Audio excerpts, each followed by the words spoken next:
नमस्कार, आप देख रहे हैं युग क्रांति राजस्थान। भूमिका को छोटी करते हुए सीधे आते हैं मेवाड़ ही नहीं, राजस्थान की सबसे हॉट सीट वल्लभनगर पर, जहां कांग्रेस ने अपना प्रत्याशी सिटिंग एमएलए प्रीति गजेंद्र सिंह शक्तावत पर ही भरोसा जताया। लेकिन दुनिया की सबसे बड़ी और अनुशासित कही जाने वाली बीजेपी के लिए यह सीट गले की फांस बनी हुई है। दो सूचियों में 124 उम्मीदवारों की घोषणा के वक्त इस सीट पर प्रत्याशी का नाम नहीं आया, जबकि यह बीजेपी के लिए डी कैटेगरी की सीट थी। यहां बीजेपी की हालत पानी में बने भंवर की तरह हो गई है। किसको टिकट दे तो सीट पर नाक बच जाएगी और उसे नहीं दिया तो क्या होगा। बट किंतु लेकिन परंतु के ऐसे कई सवालों के बीच पार्टी के आला नेताओं का दिमाग भी गन चक्कर हो गया है। बात अगर पिछले चुनावों में रहे उम्मीदवारों की करें तो उनमें नाम आता है रणधीर सिंह भिंडर, गणपत लाल मेनारिया, उदयलाल डांगी और हिम्मत सिंह जाला का। इनमें से रणधीर सिंह और उदयलाल डांगी चुनावों के वक्त टिकट कटने से बागी हो गए थे, जबकि उपचुनाव में लड़े हिम्मत सिंह जाला के अलावा गणपत लाल मेनारिया पार्टी में दावेदार के चेहरे के तौर पर मौजूद है। गणपत लाल के द्वारा दिए गए एक साक्षात्कार के अनुसार उस समय हार का कारण नामांकन से एक दिन पहले ही टिकट मिला। उस समय रणधीर सिंह भिंडर टिकट कटने पर बागी हो गए और अधिकांश पार्टी कार्यकर्ता उनके साथ चले गए। इससे मेनारिया को रूठों को मनाने का समय भी नहीं मिल पाया, किंतु गणपत लाल मेनारिया ने पार्टी को मजबूत करने का काम किया और 6 माह बाद हुए लोकसभा चुनाव में वल्लभनगर से भाजपा को बढ़त दिलाई, जिससे सीपी जोशी पहली बार सांसद बन सके।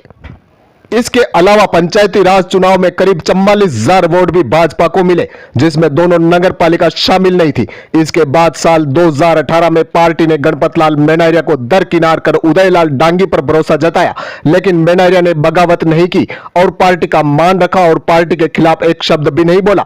साल 2021 के उपचुनाव में उदयलाल डांगी का टिकट काट दिया तो डांगी ने आरएलपी का दामन थाम लिया। ऐसे में देखा जाए तो पिछले उम्मीदवारों में से हाल फिलहाल पार्टी में गणपत लाल मेनारिया और हिम्मत सिंह ही दो चेहरे हैं जिन पर पार्टी दांव खेल सकती है। लेकिन इस बीच समस्या यह है कि विधानसभा सीट के वरिष्ठ बीजेपी कार्यकर्ताओं ने जाला की दावेदारी को लेकर आला नेताओं और सीपी जोशी के खिलाफ ही मोर्चा खोल दिया है, जिसका उदाहरण गत दिनों केदारेश्वर महादेव में हुई बैठक में देखने को मिला। इस बीच यह भी बताना जरूरी है कि चित्तौड़गढ़ से चंद्रभान आक्या का टिकट कटने के बाद उपजे हालात को देखकर भाजपा दूध से जला छाछ भी फूंक फूंक कर पीना चाहेगी।